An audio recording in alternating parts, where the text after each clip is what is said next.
Mistress sends pregnant wife to the hospital. Millionaire husband gets revenge and destroys her reputation. A swirl of champagne glasses and glittering chandeliers set the stage for what appears to be a perfect evening among the city's elite. Standing at the center is Audrey Mahoney, elegant, pregnant, and unaware of the dark intentions simmering close by. Her husband, millionaire real estate magnate Kenneth Mahoney, proudly holds her arm, the two radiating an aura of marital bliss. But in a shadowed corner, another woman watches with envy blazing in her eyes, a mistress plotting her own rise to wealth and power. In a single, terrifying moment, Audrey's world will be rocked, and from that devastation, Kenneth's thirst for revenge ignites. The lavish foyer of the Mahoney mansion brimmed with influential guests, from corporate tycoons to up-and-coming entrepreneurs. Dark mahogany floors glimmered under crystal chandeliers, while live violin music drifted through the air. Kenneth Mahoney, tall and broad-shouldered, flashed his gracious smile at each person who stepped through the grand double doors. As CEO of Mahoney Real Estate Holdings, he exuded confidence shaped by years of successfully brokering multi-million-dollar property deals. His wife, Audrey Mahoney, glowing at 7 months pregnant, stood by his side. Dressed in a flowing midnight blue gown that showcased her baby bump, Audrey greeted visitors with warmth and humility. For all her understated grace, she carried the poise of an heiress and the kindness of a woman who valued genuine connection over social climbing. Just behind the receiving line, meticulously taking note of every detail, was Bianca Alcott, Kenneth's new consultant with a keen eye for business branding. Bianca, with her sleek auburn hair and a figure-hugging crimson dress, blended into the crowd with practiced ease. Few realized that beneath her polished smile, she eyed Audrey's position with cold determination. The more she observed Audrey's effortless rapport with guests, the more convinced she became that Audrey was a fragile obstacle to be removed, not a queen to be admired. At first, Bianca's role in Kenneth's life seemed strictly professional. He had hired her 6 months earlier to rebrand a series of commercial complexes in Redwood City. Her marketing prowess was undeniable, and her results had elevated several properties to near-instant success. Kenneth, keen on further expansion, welcomed her insight.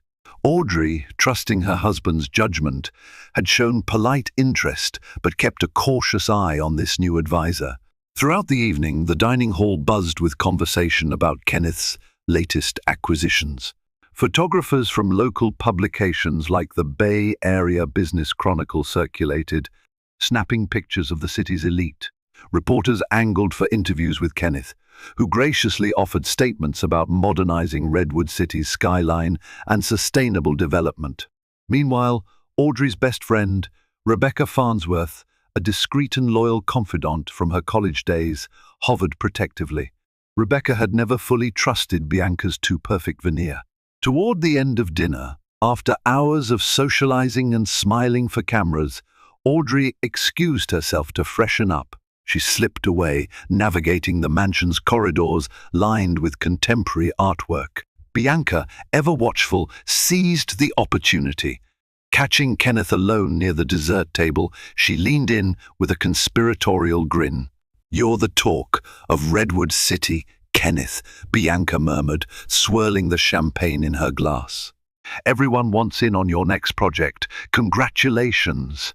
Kenneth nodded, but something in her tone made him uneasy. "Thank you, Bianca, and thank you for your hard work." Her manicured nails lightly grazed his cufflink as she stepped closer. "It's my pleasure. I look forward to expanding our partnership." The moment felt charged, too intimate for Kenneth's comfort. He cleared his throat, stepping back, his gaze darting around to ensure no one had noticed. He attributed the flutter of disquiet in his gut to the stress of hosting a major event, yet somewhere deep inside, A warning bell sounded. Audrey, returning from the powder room, spotted them from a distance. Bianca's posture, angled toward Kenneth, struck Audrey as a bit too familiar. Even so, Audrey dismissed the notion of impropriety. She was confident in her marriage. After all, trust was their cornerstone. As the party wound down and goodbyes were exchanged, Audrey felt an odd sense of fatigue, heavier than usual. Kenneth wrapped a supportive arm around her, ushering her gently to their bedroom. Unbeknownst to them, Bianca lingered in the foyer, glancing upward to where their lights shone, her eyes narrowing with envy. For her, the evening's success was only one step closer to claiming the life she believed she deserved. Quiet finally descended on the mansion, but the seeds of disruption had been planted. In the hush of the night, Audrey drifted off to sleep, blissfully unaware of Bianca's rising ambition and the sinister path it would carve. As Kenneth turned off the bedroom lamp, he vowed to protect Audrey and their unborn child from any harm. Little did he suspect that the greatest danger was already inside their very home, disguised behind a brilliant smile and cunning intellect. Bright morning light spilled through the sheer curtains of the Mahoney master suite. Audrey stretched carefully, mindful of her growing belly. Kenneth was already gone, tending to an early meeting downtown. On the bedside table lay a handwritten note. "Had to step out early, love. Breakfast is waiting for you. Call me if you need anything." Smiling, she touched the note, feeling grateful for his thoughtfulness. Downstairs, the household staff moved quietly, setting out fruit salad and freshly squeezed juice. Audrey's friend, Rebecca Farnsworth, dropped by, breezing in with a warm hug. They settled at the kitchen table, sipping tea. "How are you feeling today, Aud?" Rebecca asked. "You looked radiant last night, but I could tell something was bothering you." Audrey sighed, her gaze drifting to the large windows overlooking the rose garden. "I can't put my finger on it. Just something about Bianca. She's so talented, but there's an intensity to her that feels off. Or maybe I'm overthinking it. The pregnancy hormones have me second-guessing everything." Rebecca offered a knowing smile. "Your instincts are usually spot on, though. Stay alert." While Audrey and Rebecca chatted, Bianca stood in Kenneth's office downtown, delivering an impromptu presentation about a new branding strategy. Her pitch was smooth, her confidence unwavering. Kenneth listened, occasionally nodding. Yet a subtle tension lingered. He recalled the moment from the night before, how Bianca's demeanor had crossed a boundary he couldn't quite define. "That's a solid proposal," he admitted. "I like the social media angle you're suggesting. Let's refine it and see how it aligns with the Redwood City project's budget." Bianca beamed. "Absolutely, Kenneth. I'll have the revised plan on your desk by tomorrow." As they wrapped up, Bianca closed her laptop, carefully studying him. "You look exhausted. Maybe you should take a break, have lunch with me. My treat to celebrate last night's success." Kenneth hesitated. "I appreciate the offer, but I have back-to-back meetings." Her face briefly fell before she rallied with a smile. "Another time, then." She turned to leave, her posture showing no sign of disappointment. Yet, behind her polished exterior, Bianca bristled with frustration. She had hoped to deepen a personal connection with Kenneth today, but was met with polite distance instead. Back at the mansion, Audrey felt a sudden wave of nausea. She abandoned her half-eaten breakfast, pressing a hand to her chest as she stumbled to the bathroom. Rebecca rushed after her, gently supporting her friend. After several minutes, the discomfort subsided. Audrey wiped her brow, tears pricking at her eyes. "Third trimester woes," she joked weakly. "But I'll be okay," Rebecca frowned. "You need rest, and maybe we should schedule an extra checkup with Dr. Amanda Lee just to be sure." Nodding, Audrey agreed, grateful for Rebecca's unwavering support. She climbed the sweeping staircase slowly, each step reminding her of the little one growing inside. In her bedroom, she sank into a plush armchair and dialed her obstetrician's office. The receptionist, recognizing Audrey's name, squeezed her in for a same-day appointment. A few hours later, Audrey found herself in Dr. Lee's calm, well-lit office. The obstetrician ran routine checks, listened to the fetal heartbeat, and took Audrey's vitals. "Your blood pressure is slightly elevated," Dr. Lee noted with concern. "Try to avoid stress. At this stage, everything can affect the baby." Audrey promised to take it easy, but as she left the clinic, an uneasy thought took hold. Her stress had been minimal except for that nagging sense about Bianca. She brushed the worry away, deciding she wouldn't let speculation endanger her health or her child. That night, Kenneth returned late, weighed down by the day's demands. Over dinner, he discussed the Redwood City expansion, praising Bianca's innovative ideas. Audrey listened, forcing a supportive smile, but she couldn't shake the tension in her chest. She recalled Dr. Lee's advice and resolved not to let her suspicions fester without cause. "I trust your judgment," Audrey said softly. "Just remember to put boundaries in place. You've been working so much lately." Kenneth reached for her hand across the table, his eyes full of warmth. "I promise, the moment these deals wrap up, I'll shift all my focus to you and the baby." In the dimly lit dining room, the couple shared a tender moment. But elsewhere, a silent storm brewed. Bianca was forging ahead with new strategies, methodically weaving herself into every corner of Kenneth's professional life. Day by day, she intended to close the distance between them, determined to be more than just a consultant.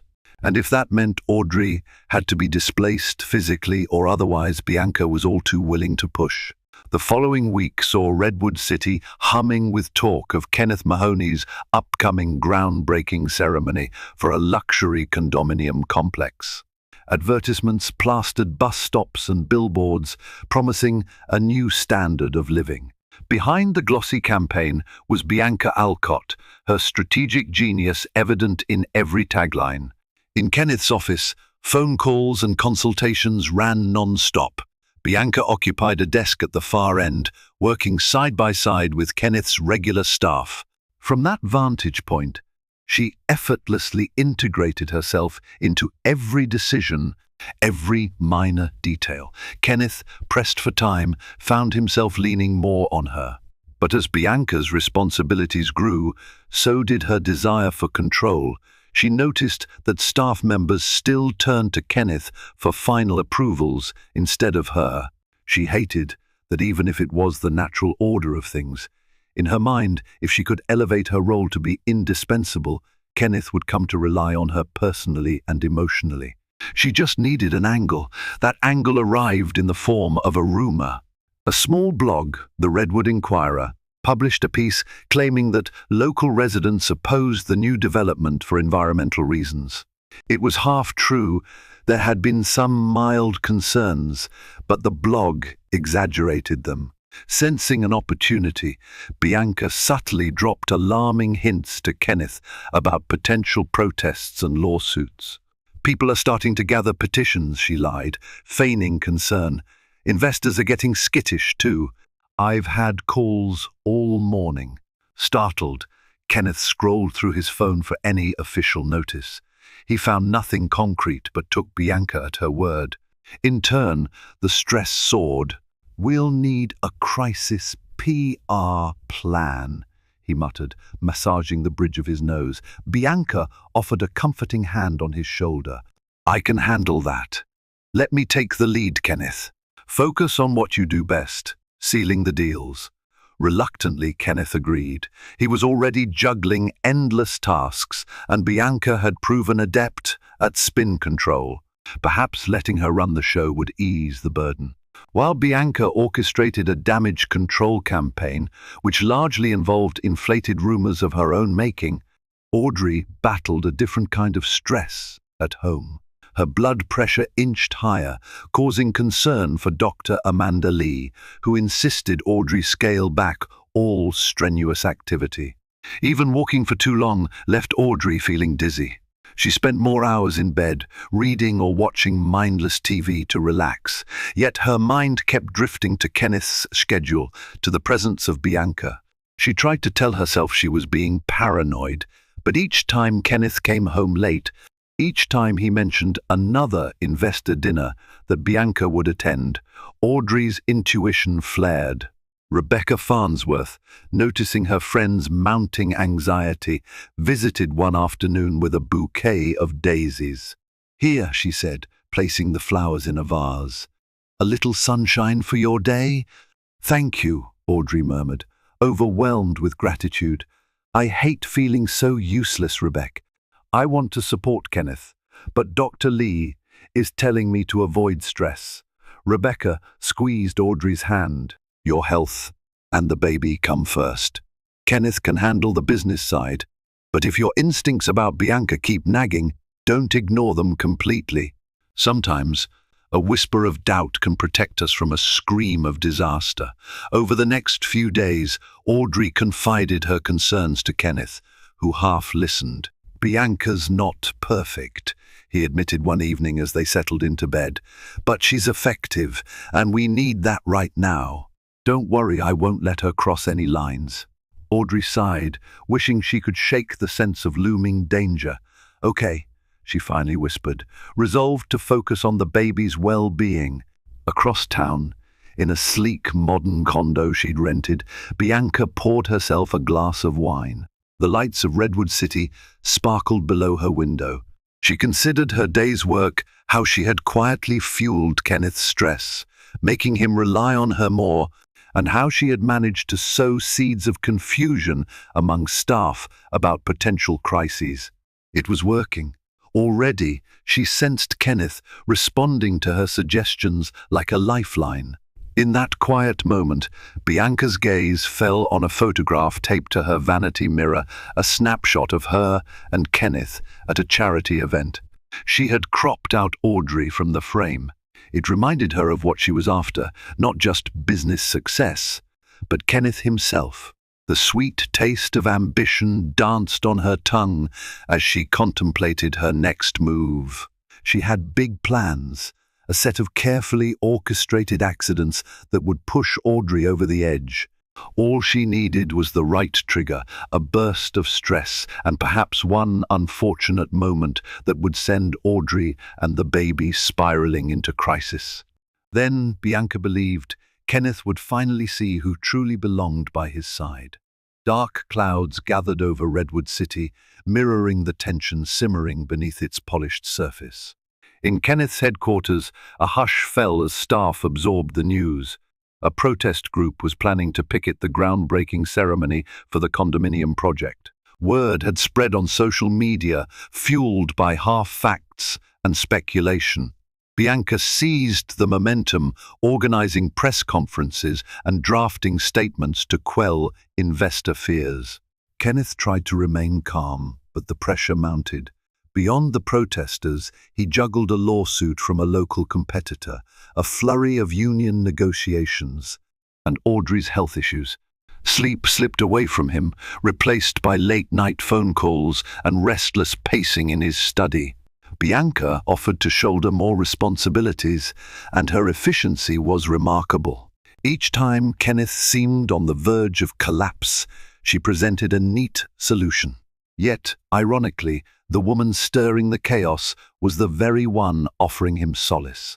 Bianca's behind-the-scenes meddling stoked the protest group, encouraging their outcry with anonymous tips and social media posts. She also leaked false leads about illegal land deals to freelance bloggers. The more crises she created, the more valuable she appeared when she resolved them. Audrey watched from the sidelines, helpless in her third trimester fatigue. One afternoon, she attempted to surprise Kenneth with a homemade lunch, ignoring Dr. Lee's recommendation for rest. She called for the driver, got dressed, and headed downtown. Halfway there, she started feeling light-headed, a sudden spike of anxiety gripping her. She tried to breathe through it, but her vision blurred. Panic set in her baby's well-being was at stake. She ordered the driver to turn around immediately. By the time she returned home, her heart was pounding and the house staff rushed to help her inside. When she finally calmed down, a wave of guilt assaulted her. I can't even deliver lunch to my husband without risking a breakdown. The seed of self-doubt grew. Later that night, Kenneth arrived past 8, exhausted. "Why didn't you rest today?" he chided gently. "Rebecca texted me that you left the house. You know your doctor's orders." Audrey's eyes brimmed with tears. "I just wanted to help, to remind you I'm here." Kenneth set down his briefcase and kissed her forehead. "Your only job is to take care of yourself and our child. Everything else can wait." She nodded, swallowing her worries about Bianca, the protests, and her mounting feeling of inadequacy. Kenneth deserved her faith, but her anxiety kept gnawing. The following week brought the Redwood City groundbreaking ceremony, an event that had once promised celebration. Instead, it unfolded in a tense atmosphere. Kenneth arrived, flanked by local officials and key investors. At the edge of the construction site, a small but vocal group of protesters chanted slogans about environmental protection. Cameras flashed incessantly, capturing every scowl, every forced smile. Bianca, draped in a sophisticated charcoal pantsuit, played the role of crisis manager flawlessly. She escorted dignitaries, eased tension with politely crafted statements, and guided Kenneth away from persistent reporters. On the surface, she was indispensable, smoothing over friction with a polished grin. But in the crowd, a journalist from the Bay Area Business Chronicle named Marcus Jang cornered Bianca. He recognized her from an earlier press event and found her eerily omnipresent, curious about how she always seemed to be at the eye of the storm. "Alcott," he began, "some sources suggest you've been orchestrating a media campaign around these environmental claims. Is there any truth to that?" Bianca narrowed her eyes, her smile never faltering. "That's a baseless rumor," she said coolly. "My only goal is to ensure transparency for Mahoney Real Estate." Yet a flicker of defensiveness crept into her tone. Marcus sensed it but decided to hold off on pressing too hard, at least for now. He made a mental note to investigate further. After the ceremony, Kenneth collapsed into his limousine, head throbbing. Bianca slipped in beside him, uninvited. She offered him a bottled water, resting a hand on his shoulder in a gesture that felt too personal. "You did well," she murmured, leaning close. "Sometimes adversity just makes us stronger." Kenneth stiffened, recalling how he'd wished Audrey could be there with him. But Audrey had stayed home, on strict bed rest. He pulled away slightly, murmuring a half-hearted "Thank you, Bianca." She noticed, and her lips thinned in frustration. Despite Bianca's subtle intimidation, Kenneth's suspicion began to stir. Why did these crises multiply the closer they got to project deadlines? Why was Bianca at the center of every rumor's resolution? Meanwhile, Bianca's simmering resentment of Audrey deepened. If only that wife of his wasn't around, she thought. He'd recognize how much he needs me. In her mind, Audrey's fragile health was the perfect vulnerability to exploit. Another well-timed crisis, a push that might send Audrey into a downward spiral, and then Kenneth would be hers to comfort. And so, the seeds of chaos continued to scatter on Redwood City soil. As a gloomy dusk settled over the city, few realized just how close the Mahoney family was to disaster, and how meticulously Bianca had orchestrated every step toward that fateful brink. Audrey's condition took an unexpected downturn. Dr. Amanda Lee monitored her regularly, concerned about spikes in her blood pressure and increasing anxiety symptoms. Any undue stress at this stage, the doctor warned, could trigger premature labor or dangerous complications. Audrey tried to stay calm: meditation, soft music, occasional reading with Rebecca. Yet, an intangible dread gripped her heart. Kenneth, sensing the severity of Audrey's health, began limiting his late-night sessions at the office. He told Bianca he would spend more time at home. This decision alarmed Bianca. She feared losing her opportunity to entrench herself deeper into Kenneth's life. In response, she launched a cunning strategy. Ensure Kenneth's phone and mind never stopped buzzing with crises only she could solve. Soon, urgent emails from concerned investors demanded immediate attention. A rumored buyer threatened to pull out at the 11th hour. Environmental agencies supposedly requested additional documentation. Each crisis forced Kenneth to remain tethered to his phone. Bianca offered herself as the filter, claiming, "I can handle these, but you'll need to be accessible for key decisions." Thus, Kenneth found himself in the worst of both worlds, stuck at home, anxious about Audrey's health, and simultaneously overwhelmed by calls and texts orchestrated by Bianca. He often worked from the living room, balancing his laptop on his knees while glancing up the staircase to ensure Audrey was resting. Late one night, Audrey woke to use the bathroom and noticed the faint glow of the living room lamp. She ventured down carefully, finding Kenneth hunched over his computer, pinching the bridge of his nose. "What's wrong?" she asked, her voice groggy. He looked up, startled. "I'm sorry to wake you. There's a snag with a major investor in the Redwood City project. Bianca just emailed me. She's trying to salvage the deal, but it's complicated." Audrey's heart sank at the mention of Bianca's name again. Mustering concern, she approached him. "Don't overwork yourself. We can't both be falling apart." Kenneth exhaled, shutting his laptop. "You're right. Let's try to get some sleep." Upstairs, as Audrey slipped back under the covers, she couldn't shake her sense that Bianca was behind these never-ending issues. But how could she prove it? The next day, Rebecca arrived with a quiet determination. "I'm not a detective," she said to Audrey, "but I have a friend who used to do private investigations for local law firms. Maybe he can look into these crises and see if there's a link to Bianca." Though Audrey was reluctant to involve outsiders, desperation and worry for her baby pushed her to agree. Rebecca discreetly contacted her friend, Jacob Harrington, providing only the broad strokes: suspicious timing of crises, strange leaks to the press, an ambitious consultant named Bianca Alcott. Jacob got to work, combing through public records, social media footprints, and local blog comment sections. He soon identified a pattern: accounts or sources that sparked rumors often originated from the same digital hotspot. Many of them had connections to an office complex in Redwood City, a building ironically managed by Mahoney Real Estate and partially used by Bianca for her own tasks. Days turned into a week, and Jacob's findings grew more damning. A handful of IP addresses linked to anonymous tips kept tracing back to Bianca's devices. Meanwhile, Bianca escalated her sabotage, pushing Kenneth to the brink. He found himself dozing off during investor calls, forgetting essential tasks and snapping at staff. Bianca watched his unraveling with careful glee. Every instance of stress chipped away at Audrey's fragile health, too. If Audrey collapsed under that weight, Bianca believed Kenneth would cling to the only person who could save his business, her. Then came the pivotal moment, an email from a tabloid threatening to publish damning evidence about the Redwood City project's shady financial dealings.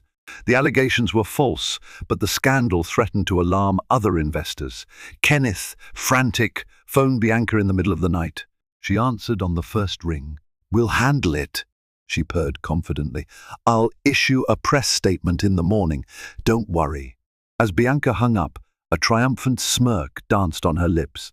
She had planned this fiasco from the start, ensuring she alone could quell it. Little did she suspect that Jacob Harrington was now hot on her trail, gathering each digital breadcrumb she had left behind. Across town, Audrey tossed and turned in her bed, consumed by dread. The baby kicked anxiously, as if sensing her turmoil. She placed a soothing hand on her belly, whispering soft reassurances. If only she knew how close the final blow was, how soon Bianca's sabotage would reach a chilling crescendo. threatening both Audrey's life and her unborn child. Jacob Harrington's investigation reached a crescendo when he managed to crack a password-protected folder on one of Bianca's old business cloud drives. Inside, he found a trove of emails detailing her orchestration's fake crisis setups, pre-written investor concerns, and even her direct communications with the small environmental protest group. It was all there, in black and white, Bianca single-handedly fueling chaos to embed herself deeper in Kenneth's life. Rebecca Farnsworth scanned the files Jacob handed her, shock twisting her features. "I knew it," she muttered. "I'd just never imagined it was this elaborate." She felt fury coil in her stomach, thinking of how Audrey and Kenneth had been manipulated. "We have to show this to them right away." Jacob frowned. "Yes, but proceed carefully. If Bianca finds out we have this, she might escalate." And escalate she did without even knowing the net was closing in on her. That same afternoon, the Redwood City tabloid published its sensational piece about alleged bribes and land fraud, painting Kenneth Mahoney as a greedy magnate who disregarded the environment. The story blew up on social media, with critics piling on. Even a local TV station picked it up, thrusting Kenneth into the hottest spotlight he'd faced yet. At the mansion, Audrey watched the news from the living room, her heart pounding. Kenneth paced in front of the TV, phone clutched in hand. "This is madness," he seethed. "I've never bribed a single official in my life."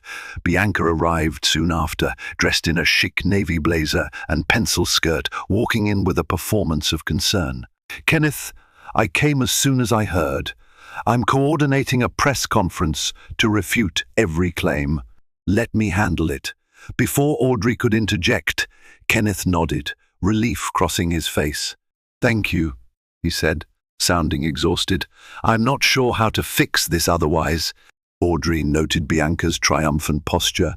Her gut churned. Everything about Bianca's impeccable timing felt wrong. But in that moment, all that mattered was mitigating the scandal. As if the day couldn't get worse, Audrey started experiencing sharp abdominal pains. Doctor Lai had warned her that acute stress could lead to premature contractions. Trying to stay calm, she excused herself and climbed upstairs to lie down. Rebecca, arriving just in time, found Audrey curled up on the bed, trying to breathe through the pain. Panicked, she fetched a cold compress and called Dr. Lai, who recommended immediate rest and medication. Meanwhile, Bianca guided Kenneth through a flurry of phone calls, stepping up her role as crisis manager. She blocked out reporters, scheduled a damage control press conference, and fed Kenneth lines about how this was all politics. Each time Kenneth expressed gratitude, Bianca's confidence swelled. Soon, she thought, he'll realize I'm the only one who can keep his empire intact. By late afternoon, Audrey's pain had subsided, but her blood pressure soared. Dr. Lee visited in person, her face grim. "Any more spikes like this could induce early labor. You must eliminate stress." Audrey nodded weakly, tears brimming. Kenneth, though concerned, couldn't pull away from his swirling business emergency. He peered into the bedroom, offering a fleeting apology before hurrying back to phone calls. As evening fell, Bianca left the mansion, satisfied with how the day had unfolded. On her drive home, she received a text from an unknown number. "We have evidence of your involvement. Meet me behind Redwood Plaza at midnight if you want to negotiate." Her heart lurched. Evidence? She immediately suspected someone had traced her tactics. But who? If her secrets got out, it would ruin everything. "I can't let that happen," she decided, swerving her car in a near-panicked turn. She would meet this blackmailer and figure out how to silence them. Back at the Mahoney mansion, Rebecca coaxed a trembling Audrey to take her medication. Kenneth was in the study, reviewing urgent emails. Rebecca debated whether to share Jacob's findings right then, but Audrey's condition was too fragile. "Let's wait until tomorrow," she whispered to Jacob over the phone. "Audrey's not stable, and Kenneth is buried. We'll do it in person when they can both listen, Jacob agreed, acknowledging the risk. Neither realized how Bianca, desperate and cornered, might lash out soon. For Audrey, the night passed in a blur of fear and physical discomfort, each pang foreshadowing the possibility that the baby might come early or worse. Unbeknownst to them all, this was the calm before the real storm, one that would see Audrey rush to the hospital, Bianca's schemes laid bare, and Kenneth's fury unleashed in a revenge that would leave Bianca's reputation in tatters. Night stretched ominously over Redwood Plaza as Bianca Alcott stepped out of her silver sedan, checking the time on her phone. 11:58 p.m. The deserted parking lot lay under flickering streetlights. She wrapped her coat tighter, scanning for signs of the unknown blackmailer.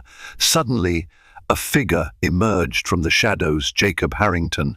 Bianca had never met him, but she recognized the look of grim determination in his eyes.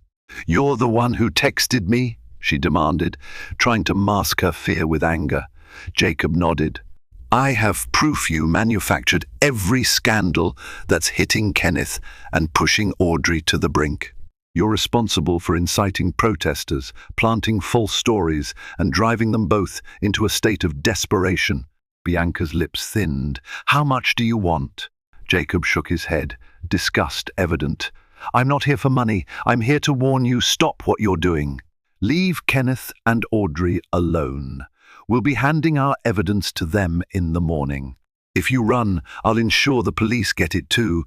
A wave of panic coursed through Bianca. She had not anticipated an ethical blackmailer. "You can't prove anything. People spread rumors all the time." Jacob handed over a folder. On top were screenshots of her emails, phone logs, IP addresses. "I can prove everything." Her composure cracked. She lunged for the folder, but Jacob snatched it back, stepping beyond her reach. "You need to face the consequences," he snapped. "I'm only telling you now because I want to give Audrey and Kenneth a chance to handle this privately." Bianca stood there, trembling, her mind spinning. If Kenneth saw that evidence, she'd lose him. And that, despite her manipulations, was the last thing she wanted. With no options left, she clutched her coat around her body and stormed back to her car, refusing to dignify Jacob with a response. "I have one chance left," she thought. "Push Audrey to the edge before morning." At the Mahoney mansion, the clock approached 2 a.m. Audrey lay in a half-conscious doze, sweat beading on her forehead. Her body ached, but exhaustion held her down. Kenneth paced the hallway, conferring with Bianca over the phone about the morning press conference. He was desperate to quell the scandal overshadowing his company and, ironically, placing trust in the very person orchestrating it. Bianca, driving away from Redwood Plaza, kicked her plan into high gear. She dialed a contact at the tabloid. "Release one more piece," she hissed. "Make it personal. Imply that Audrey's health is failing and that Kenneth is looking elsewhere for support. Yes, hint at an affair. That will blow up everywhere by sunrise." The moment she hung up, guilt stabbed at her momentarily, but the fear of losing everything overshadowed any moral hesitation. Shortly before dawn, phones across Redwood City buzzed with notifications. A sensational headline from the Redwood Inquirer read, "Mahoney marriage on the rocks?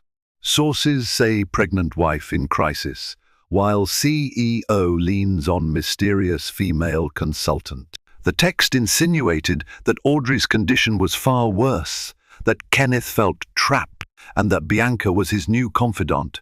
Social media erupted in a frenzy. Investors panicked about the potential meltdown of the Mahoney family brand. At 6 a.m., an exhausted Audrey scrolled through her phone in bed. She froze at the article, her heart hammering against her ribcage. Photos of Kenneth and Bianca circulated, cropped to look intimate. Comments speculated about Audrey's competence, her inability to handle stress, and claims that Kenneth might divorce her after the baby's birth. Tears welled. She felt lightheaded, her breath coming in ragged gasps. Gripped by anxiety, she clutched her belly as an acute pain spread through her abdomen. Rebecca, who'd stayed overnight, rushed to Audrey's side. "No, no, it's happening, call 911, Audrey gasped, doubling over. Frantic, Rebecca dialed emergency services while staff scrambled to calm Audrey. Kenneth, woken by the commotion, raced upstairs to find his wife nearly collapsing. The ambulance arrived in a swirl of flashing lights, medics loading Audrey onto a stretcher. Kenneth was at her side, gripping her hand, tears streaming down his face as the wail of sirens cut through dawn's early light. Behind them, Bianca's strategic war on Audrey had reached its apex. The pregnant wife, tormented by rumors and stress, was now on her way to the hospital. For Bianca, it was a success. But for Kenneth, it ignited a wrath that would soon turn against the true orchestrator of his family's suffering. The hospital corridors smelled of antiseptic and fresh linen. Audrey was rushed into a private room, her face pale, sweat glistening on her forehead. Dr. Amanda Lee arrived within minutes, hooking Audrey up to monitors, measuring contractions and fetal heartbeat. Kenneth stood by the bed, his hand trembling on Audrey's shoulder. "Stay with me," he whispered, eyes filled with agony. "We'll get through this." Dr. Lee checked Audrey's vitals, her expression grave. "She's experiencing premature labor contractions. We need to stabilize her blood pressure and monitor the baby's stress level." Kenneth's heart thundered in his chest. A swirl of guilt, fear, and rage tore at him. Guilt for not protecting Audrey from these vicious rumors, fear for their child, and a seething rage against whoever orchestrated this chaos. Back at the mansion, Rebecca Farnsworth and Jacob Harrington arrived together, determined to reveal Bianca's treachery. They were greeted by a stunned household staff, who relayed that Audrey had been rushed to the hospital. Without hesitation, they headed there, armed with their damning folder of evidence. In Audrey's hospital room, the machines beeped methodically. Kenneth stroked her hand, trying to keep her calm. The door creaked open to reveal Rebecca and Jacob. One look at Kenneth's tear-streaked face told them the gravity of the situation. "Is she?" Rebecca asked, voice quavering. Kenneth shook his head. "They're trying to stop the contractions." Jacob cleared his throat, stepping forward. "Mr. Mahoney, I have information about what's been causing these rumors." He gestured to the folder under his arm. "It's Bianca Alcott." Kenneth's eyes narrowed. "Bianca? She's been trying to help us. She's orchestrated everything," Jacob said, a firm edge in his tone. "From fueling the environmental protests to leaking false rumors about your marriage. She used multiple IP addresses, burner phones, and aliases. The files inside this folder prove it beyond doubt." Rebecca laid a gentle hand on Kenneth's shoulder. "We were hesitant to show you before, but after Audrey's collapse, there's no time to spare." Kenneth snatched the folder. Page after page, he saw the timeline of sabotage, internal emails from concerned investors traced back to Bianca, instructions to a tabloid journalist, even notes referencing Audrey's health vulnerabilities. His knuckles turned white, gripping the evidence as his mind reeled. A strangled sound of fury escaped his throat. She did all this. He clenched his jaw, recalling how Bianca had always appeared right when crisis struck, offering solutions, weaving herself into his life. She had used him, used his trust, and now Audrey was paying the price.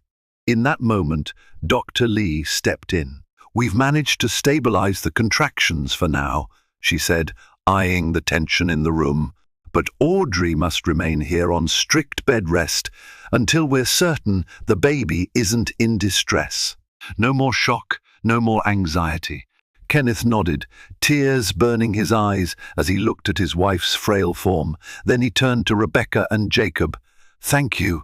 I'll handle Bianca personally."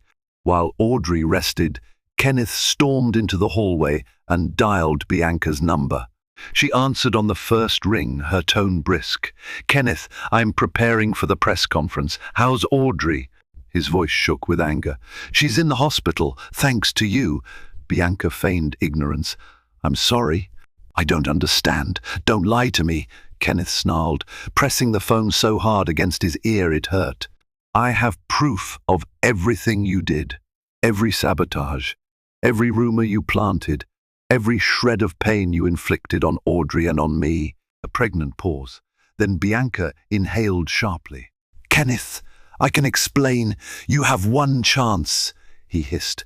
"Meet me at Redwood City's Grand Hotel Lounge in 2 hours. If you don't show, or if you run, I'll have the police pick you up. Understood?" Bianca swallowed, a swirl of terror and indignation roiling inside her. "Fine," she managed, voice barely above a whisper. "I'll be there." Kenneth hung up and returned to Audrey's bedside for a brief moment, pressing a gentle kiss to her forehead. She stirred, half-conscious, whispering his name. He promised her he would fix this. Then he stepped out, heart pounding. Bianca had nearly taken his family away. She had manipulated him, jeopardized his child's life. The time for mercy had passed. He would ensure Bianca's downfall was as public and brutal as her schemes had been hidden and insidious. And once her reputation lay in shreds, she would finally comprehend the consequences of crossing the Mahoney family. The Grand Hotel Lounge in Redwood City gleamed with polished marble floors and plush velvet seating.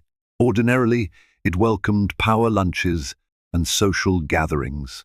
But tonight, it hosted a far different confrontation. Kenneth arrived first, wearing a dark suit that accentuated the hard set of his jaw. In the corner, Jacob Harrington quietly observed, ready to back him up if necessary. Bianca slipped in a few minutes later, her eyes scanning the room until they found Kenneth. She approached with cautious steps, clad in a sleek black trench coat. Her usual confident stride was replaced by uncertainty, her gaze flickering to the folder on the small table between them. "Sit," Kenneth ordered, voice cold. She complied, folding her hands in her lap. The tension felt as if it could crack the marble floors. "Before you say anything," Bianca began softly, "I want you to know my intentions weren't to harm Audrey or the baby. I felt overshadowed, unappreciated." Kenneth slammed his palm on the table, rattling the water glasses. "Stop lying. You nearly destroyed my family with your twisted ambition. Audrey is in the hospital, Bianca. The baby might come prematurely, and you knew how fragile she was." Bianca's lips trembled. "Kenneth, it was never supposed to go this far. I thought, if you saw how valuable I was, if your investors backed away and your reputation wavered, you'd realize I could be your savior. I only wanted a chance to be at your side." Kenneth let out a bitter laugh. "My side? You wanted my life, my status.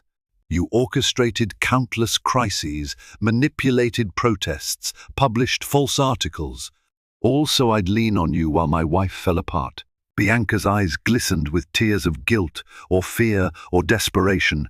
"Please," she whispered, "we can bury this. I'll fix the damage, retract the rumors. You don't have to ruin me." "Ruin you?" Kenneth repeated with grim finality.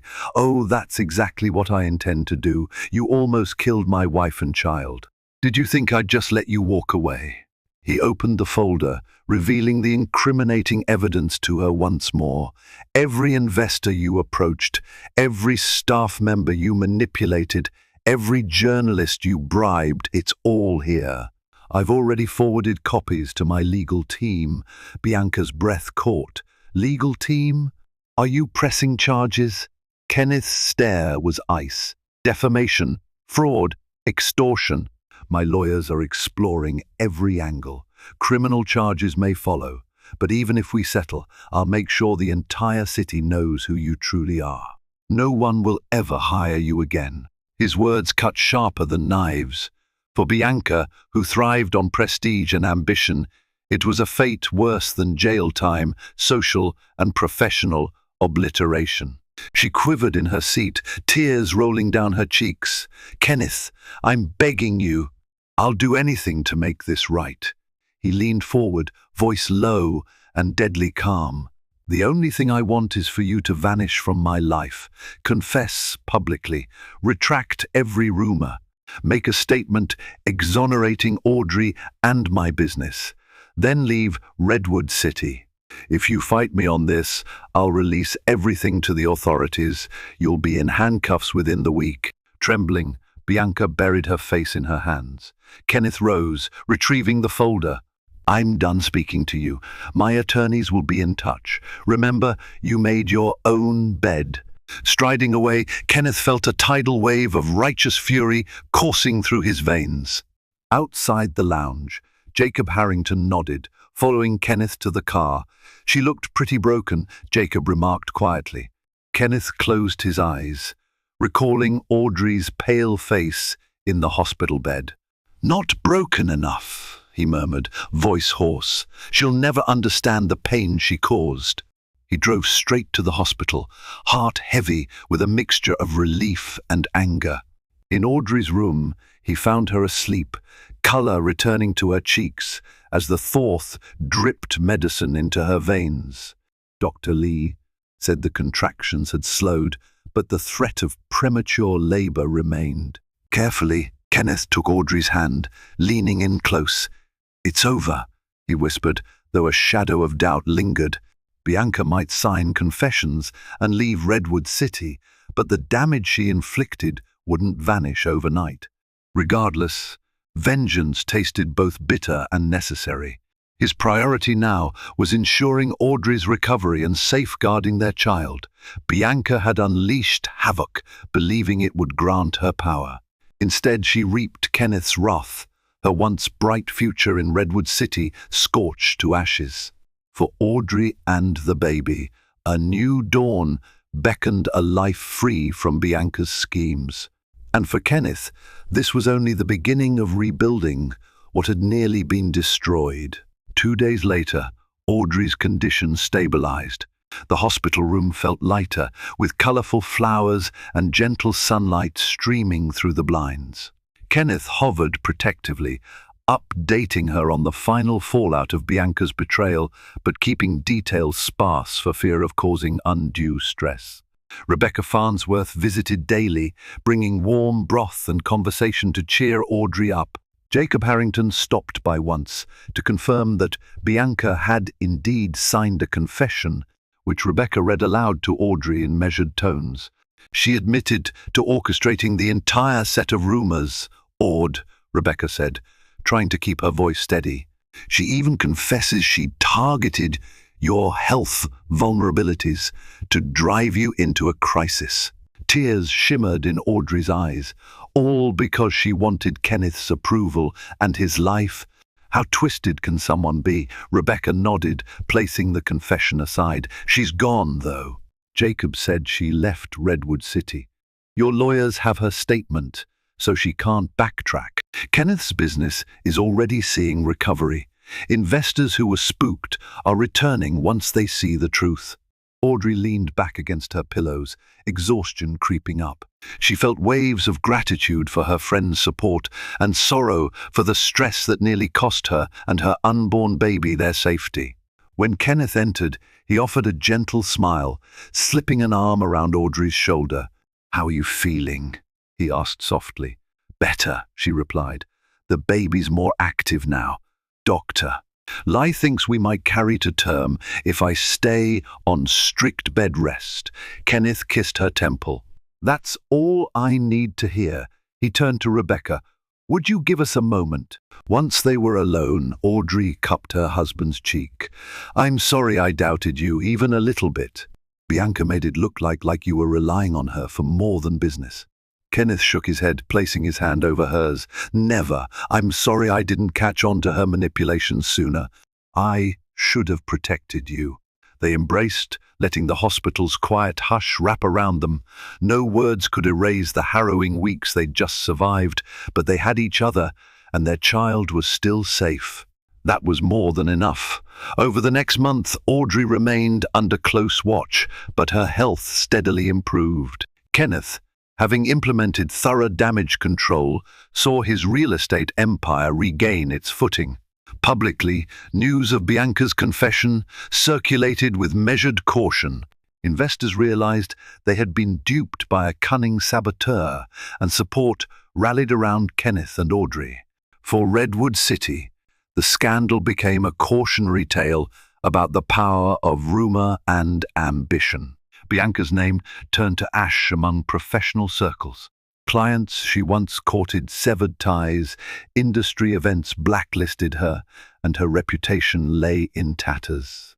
It was rumored she fled to another state, hoping to start anew. Yet the digital trail of her confession followed her, tarnishing her prospects wherever she tried to rebuild. Meanwhile, Dr. Amanda Lee declared Audrey fit to return home, provided she abide by bed rest. The day she left the hospital, Kenneth guided her gently to the waiting car, staff waving goodbye. The relief in the air was palpable. Back at the Mahoney mansion, the staff had rearranged the bedroom for maximum comfort, a plush recliner by the window, warm blankets, flowers from well-wishers. Kenneth's first priority was to wrap Audrey in his arms, inhaling the scent of her hair. She laughed softly, feeling the baby kick, feeling safe.